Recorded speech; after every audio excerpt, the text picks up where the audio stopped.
ଆଜିର କାଳାଂଶକୁ ସ୍ୱାଗତ। ଆଜି ଆମେ ଚତୁର୍ଥ ଶ୍ରେଣୀ ଭାଷା ମହକ ପୁସ୍ତକର ଟିକି ଚଢ଼େଇ କବିତାର ଅଭ୍ୟାସ ପ୍ରଶ୍ନୋତ୍ତରକୁ ଆଲୋଚନା କରିବା।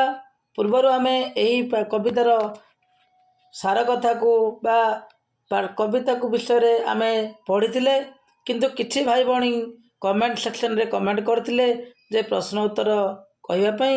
ତେଣୁ ମୁଁ ଆଗ୍ରହ ପ୍ରକାଶ କରିଛି ଏହି ପାଠର ବା ଏହି କବିତାଟିର ପ୍ରଶ୍ନ ଉତ୍ତର ଆଲୋଚନା କରିବା ପାଇଁ। ତେଣୁ ଏହି ପ୍ରଶ୍ନ ଉତ୍ତରକୁ ମୁଁ ଆଲୋଚନା କରୁଛି। ଆରମ୍ଭରୁ ଶେଷ ଯାଏଁ ଭିଡ଼ିଓଟିକୁ ଦେଖି ବୁଝିବା ପାଇଁ ଚେଷ୍ଟା କର ପିଲାମାନେ। ତେବେ ଆସ ପିଲାମାନେ, ଏହି କବିତାର ଅଭ୍ୟାସ ପ୍ରଶ୍ନ ଉତ୍ତରକୁ ଆମେ ଆଲୋଚନା କରିବା। ଆସ କଥାବାର୍ତ୍ତା ହେବା। ଏଠାରେ ଲେଖା ହେଇଛି ସବୁ ଜୀବଜନ୍ତୁ ଘରେ ରହିବା ଆବଶ୍ୟକ ନା ନାହିଁ। ଏଠାରେ ଲେଖାଯାଇଛି ସବୁ ଜୀବଜନ୍ତୁ ଘରେ ରହିବା ଆବଶ୍ୟକ କି ନାହିଁ। ଆମେ ଲେଖିବା ଉତ୍ତର। ଦେଖ, ସବୁ ଜୀବଜନ୍ତୁଙ୍କ ଘର ଆବଶ୍ୟକ ଅଛି, କିନ୍ତୁ ଗୋଟିଏ କଥା ଆମେ ଏଠାରେ ବର୍ଣ୍ଣନା କରିବା ଯେ ସବୁ ଜୀବଜନ୍ତୁଙ୍କର ଘର ନାହିଁ, କିନ୍ତୁ ସବୁ ଜୀବଜନ୍ତୁଙ୍କର ଘର ଆବଶ୍ୟକତା ରହିଛି, କିନ୍ତୁ ସବୁ ଜୀବଜନ୍ତୁଙ୍କୁ ଆମେ ଘରେ ରଖିପାରିବା ନାହିଁ।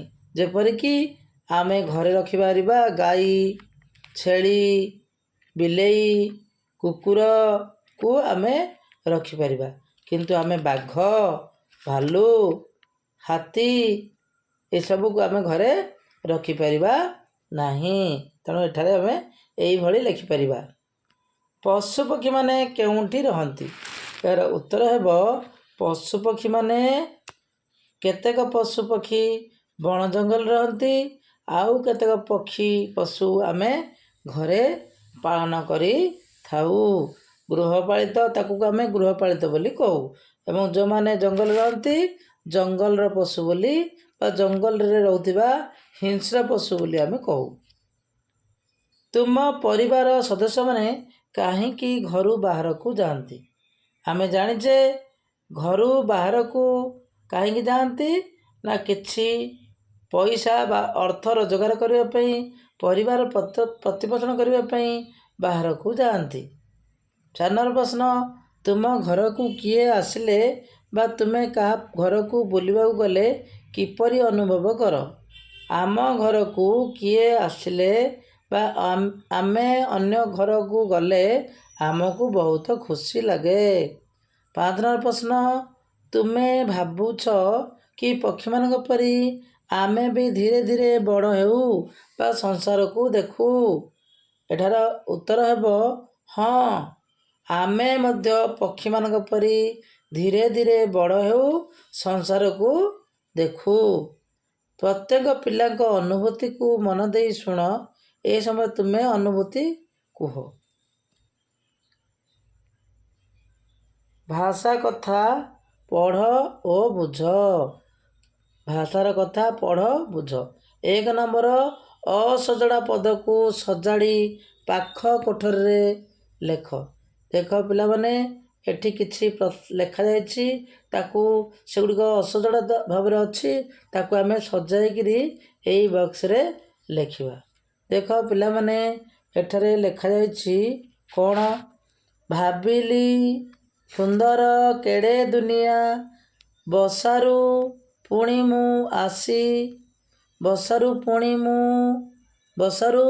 ପୁଣି ଆସି ମୁହିଁ ଦିନେ, ହସେ ସଂସାର ଫୁଲ ଫଳେ ସାରା, ବସି ମୁଁ ହୋଇଲି ଗଛରେ ଖୁସି। ଆକୁ ସଜାଇକି ଲେଖିଲେ କ'ଣ ଲେଖିପାରିବା? ଭାବିଲି ଦୁନିଆ କେଡ଼େ ସୁନ୍ଦର, ପୁଣି ଦିନେ ମୁହିଁ ବସାରୁ ଆସି, ଫୁଲ ଫଳେ ହସେ ସାରା ସଂସାର, ଗଛରେ ବସି ମୁଁ ହୋଇଲି ଖୁସି। ଏଇଭଳି ଆମେ ସଜାଇକିରି ଲେଖିଦେବା। ତାପରେ ଆମେ ଆସିବା 2 ନମ୍ବରକୁ।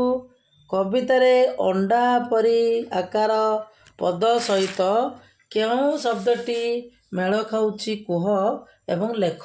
ଦେଖ ପିଲାମାନେ, ଏଠି ଲେଖାଯାଇଛି ସଂସାର, ଆକାଶ, ପକ୍ଷୀର ବସା, ଘର, ଅଣ୍ଡା ପରି ଆକାର। ସେଇଭଳିଆ କ'ଣ ହବ? ଏଠି ଆମେ ଉତ୍ତର ଲେଖିପାରିବା ପକ୍ଷୀର ବସା। ପକ୍ଷୀର ବସା ବୋଲି ଆମେ ଲେଖିପାରିବା। ଏଇ ଗୋଲ ଭିତରେ ପକ୍ଷୀର ବସା ବୋଲି ଆମେ ଲେଖିପାରିବା। ପକ୍ଷୀର ବସା। ତାପରେ 3 ନମ୍ବର ପ୍ରଶ୍ନ, ନିମ୍ନଲିଖିତ ଶବ୍ଦ ଗୁଡ଼ିକର ଅର୍ଥ ଫୁଲ ପାଖୁଡ଼ାକୁ ବା ଫୁଲ ପାଖୁଡ଼ାରୁ ଖୋଜି ଖାଲି ଘରେ ବା ଖାଲି ସ୍ଥାନରେ ଲେଖିବା। ଏଠି ବୃକ୍ଷ ଅଛି। ବୃକ୍ଷର ଅର୍ଥ ଏ ଫୁଲ ପାଖୁଡ଼ାରେ ଅଛି, ତାକୁ ଆମେ ଲେଖିବା। ବୃକ୍ଷର ଅର୍ଥ କ'ଣ? ନା ବୃକ୍ଷର ଅର୍ଥ ଗଛ।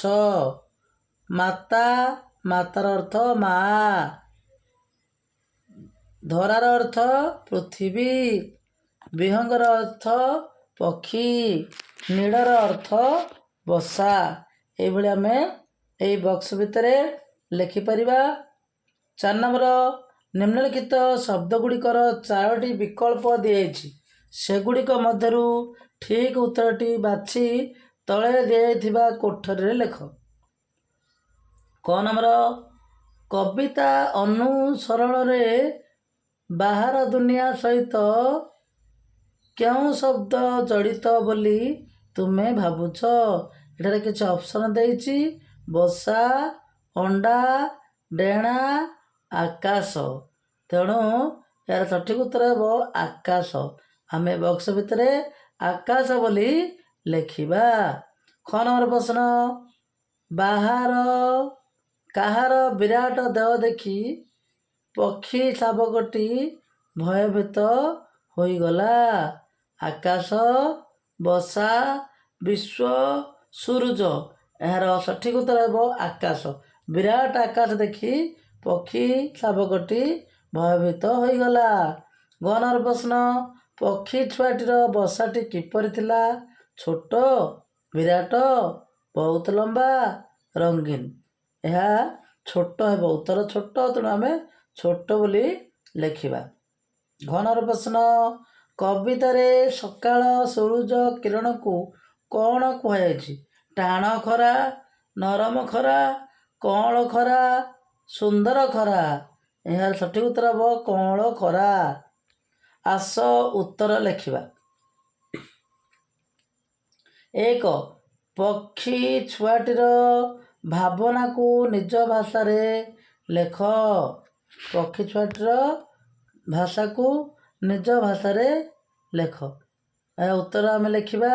ପକ୍ଷୀ ଛୁଆଟି ନିଜ ବସାରେ ଯେତେବେଳେ ରହୁଥିଲା, ସେ ସେତେବେଳେ ତା ବସାକୁ ଦୁନିଆ ବୋଲି ଭାବୁଥିଲା। ମାତ୍ର ଯେତେବେଳେ ସେ ବାହାର ଦୁନିଆକୁ ବାହାରିଲା, ସେ ପ୍ରକୃତିର ବିରାଟ ସୁନ୍ଦର ରୂପ ଦେଖି ଆଶ୍ଚର୍ଯ୍ୟ ହୋଇଗଲା। ଆମେ ଏଇ ବକ୍ସ ଭିତରେ ଏସବୁ ଲେଖିବା। ପକ୍ଷୀ ଛୁଆଟି ଖୁସି ହେବାର କାରଣ କ'ଣ? ପକ୍ଷୀ ଛୁଆଟି ବାହାର ଦୁନିଆ ଦେଖି ଖୁସି ହେଲା। ପକ୍ଷୀ ଛୁଆଟି ବାହାର ଦୁନିଆ ଦେଖି ଖୁସି ହେଲା। 3 ନମ୍ବର ପ୍ରଶ୍ନ, ତୁମେ ବଡ଼ ହେଲେ ତୁମେ କ'ଣ କରିବ? ନିଜ ମନରୁ ଲେଖ। ଆମେ ବଡ଼ ହେଲେ ଭଲ ପାଠ ପଢ଼ିବୁ, ଭଲ ମଣିଷ ହୋଇ ଦେଶର ନାଁ ରଖିବୁ। 4 ନମ୍ବର ପ୍ରଶ୍ନ, ନିମ୍ନଲିଖିତ କୋଠରୀରେ ଲେଖାଯାଇଥିବା ବର୍ଣ୍ଣଗୁଡ଼ିକୁ ମିଳାଇ ବିଭିନ୍ନ ପକ୍ଷୀମାନଙ୍କର ନାମ ଲେଖ। ଏଠି ବ ଲେଖାଯାଇଛି, ଗ ଲେଖାଯାଇଛି, ଲି। ଏସବୁ ଶବ୍ଦକୁ ନେଇ ଆମେ ଗୋଟେ ପଦ ଗଢ଼ିବା। ଦେଖ, ଏହା ଆମେ ଲେଖିପାରିବା। ବ ଗୋଟେ ନେବା, ଗୋଟେ ଗ ଲେଖିବା, ବଗ ହେଇପାରିବ। ସୁ ଅଛି, ଆଡ୍ ଲେଖିବା, ଶୁଆ। କୋଇଲି, ପାରା, କାଉ, ଚିଲ, ଚଟିଆ।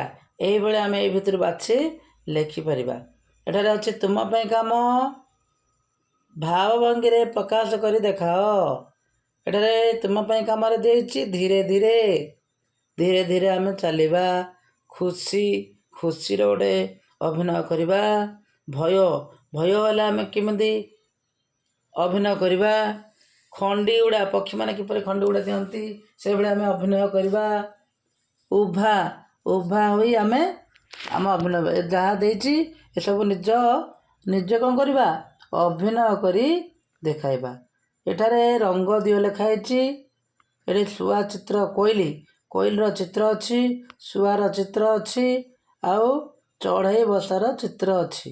ତେଣୁ ଏହି ଚିତ୍ରରେ ଆମେ ରଙ୍ଗ ଦେବା, ଉପଯୁକ୍ତ ରଙ୍ଗ ଦେବା। ବର୍ତ୍ତମାନ ଏ ହେଉଛି ନୂଆ ବହି। ବର୍ତ୍ତମାନ ନୂଆ ବହି ଆସି ଆମ ପାଖରେ ପହଞ୍ଚି ନାହିଁ। ତେଣୁ ଯେତେବେଳେ ବହି ଆସି ପହଞ୍ଚିବ ଆମେ କ'ଣ କରିବା? ବହିରେ ସୁନ୍ଦର ଭାବରେ ଉପଯୁକ୍ତ ରଙ୍ଗ ଦେବା। ତାପରେ ଏଇ ଅଭ୍ୟାସ ପ୍ରଶ୍ନୋତ୍ତର ବର୍ତ୍ତମାନ ଶେଷ ହୋଇଛି। ଏଠି ଆମେ ପଠନ ନିମନ୍ତେ କିଛି ଲେଖାଯାଇଛି ପାଠ ପଢ଼ିବା ପାଇଁ। ତେଣୁ ଆମେ କିଛି ପଢ଼ିବା। ପଠନର ଉଦ୍ଦେଶ୍ୟ ହେଉଛି ଆମେ ପ୍ରଥମେ ଦେଖିବା, ପଦକୁ ଦେଖିବା, ବାକ୍ୟକୁ ଦେଖିବା, ମନେ ମନେ ପଢ଼ିବା, ତାପରେ ଆଉ ଟିକେ ଉଚ୍ଚ ସ୍ୱରରେ ପଢ଼ିବା। ପଢ଼ିବା ଦ୍ୱାରା କ'ଣ ହୁଏ ନା ଆମେ କିଛି ଭାଷା ଶିଖିପାରିବା। ପଢ଼ିବାର କୌଶଳ ଶୈଳୀ ଆମେ ଜାଣିପାରିବା। ସେଥିରେ ଲେଖା ହେଇଥିବା ଯାହା ବିଷୟବସ୍ତୁକୁ ଆମେ ଭଲ ଭାବରେ ବୁଝିପାରିବା। ତେଣୁ ଅଧିକ ଜାଣିବା ପାଇଁ ଏହି ପାଠଟି ଦେଇଛି। ଏଠାରେ ଲେଖା ହେଇଛି ଭାରତର ମହିଳା ବିମାନ ଚାଳିକା। ମହିଳା ବିମାନ ଚାଳିକା ବିଷୟରେ ଆମେ ଅବଗତ ହୋଇପାରିବା। ତେବେ ପିଲାମାନେ ଆସ ଏଇଟାକୁ ଆମେ ପଢ଼ିବା। ଆସ ପିଲାଏ ଭାରତର ପ୍ରଥମ ମହିଳା ବିମାନ ଚାଳିକାଙ୍କ ବିଷୟରେ ଜାଣିବା। ସେ ହେଉଛନ୍ତି ସରଳା ଠକରାଲ। ସରଳା ଠକରାଲ। ତାଙ୍କୁ ସ୍ନେହରେ ସମସ୍ତେ ମତି ବୋଲି ଡାକୁଥିଲେ। ସେ 1914 ମସିହାରେ ଦିଲ୍ଲୀଠାରେ ଜନ୍ମଗ୍ରହଣ କରିଥିଲେ। ସରଳା ଠକରାଲ ମାତ୍ର 21 ବର୍ଷ ବୟସରେ ପାଇଲଟ ବା ବିମାନ ଚାଳନା ପାଇଁ ଅନୁମତିପତ୍ର ପାଇଥିଲେ। ସେ 1936 ମସିହା ଲାହୋରଠାରେ ଜିପ୍ସମଥ ନାମକ ଏକ 2 ଆସନ ବିଶିଷ୍ଟ ବିମାନ ଏକାକୀ ଉଡ଼ାଇଥିଲେ। ସେ ହେଉଛନ୍ତି ପ୍ରଥମ ମହିଳା ଯିଏକି ଶାଢ଼ୀ ପିନ୍ଧି ବିମାନ ଉଡ଼ାଇଥିଲେ। ସେ ବିମାନ ଚାଳନାର ଅନୁମତିପତ୍ର ପାଇବା ପାଇଁ 1000 ଘଣ୍ଟା ବିମାନ ଚଳାଇବାରେ ବା ବିମାନ ଉଡ଼ାଇବାରେ ଅଭ୍ୟାସ କରିଥିଲେ। ଆସ ଜାଣିବା ଆମ ଓଡ଼ିଆ ମହିଳା ବିମାନ ଚାଳିକାଙ୍କୁ। ଦେଖ ଆମେ ଯାହା ବିଷୟରେ ପଢ଼ିଲେ ତାଙ୍କର ପ୍ରତିଛବି ଦେଖ। ଶ୍ରୀମତୀ ଜ୍ଞାନ ପଟ୍ଟନାୟକ। ଆଉ କିଛି ବିମାନ ଚାଳିକା ଅଛନ୍ତି। ଓଡ଼ିଆ ମହିଳା ବିମାନ ଚାଳିକା ଶ୍ରୀମତୀ ଜ୍ଞାନ ପଟ୍ଟନାୟକ। ଜ୍ଞାନ ପଟ୍ଟନାୟକ ହେଉଛନ୍ତି ଓଡ଼ିଶାର ପୂର୍ବତନ ମୁଖ୍ୟମନ୍ତ୍ରୀ ଶ୍ରୀଯୁକ୍ତ ବିଜୟାନନ୍ଦ ପଟ୍ଟନାୟକଙ୍କ ଧର୍ମପତ୍ନୀ।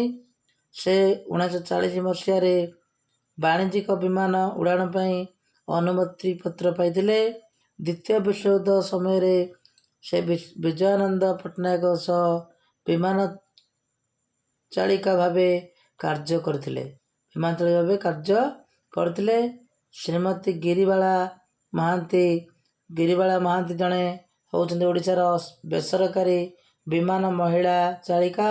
ସେ 1967 ମସିହାରେ ବିମାନ ଚାଳନା ନିମନ୍ତେ ଅନୁମତିପତ୍ର ପାଇଥିଲେ। ଆନ୍ତର୍ଜାତୀୟ ମହିଳା ବିମାନ ଚାଳିକା ସଂଗଠନରେ ଯୋଗ ଦେବା ପାଇଁ ସେ ୱାସିଂଟନ ଡିସି ଆମେରିକା ଯାତ୍ରା କରିଥିଲେ। ବର୍ତ୍ତମାନ ଏହି ପାଠଟିକୁ ଆମେ ସମାପନ କରିବା। ଆଶା କରୁଛି ଏହି ପ୍ରଶ୍ନୋତ୍ତର ତୁମମାନଙ୍କୁ ନିଶ୍ଚୟ ଭଲ ଲାଗିବ। ତେଣୁ ଏହାକୁ ଲାଇକ୍ କରିବ, ସେୟାର କରିବ ଏବଂ କମେଣ୍ଟ ସେକ୍ସନରେ କମେଣ୍ଟ କରିବ।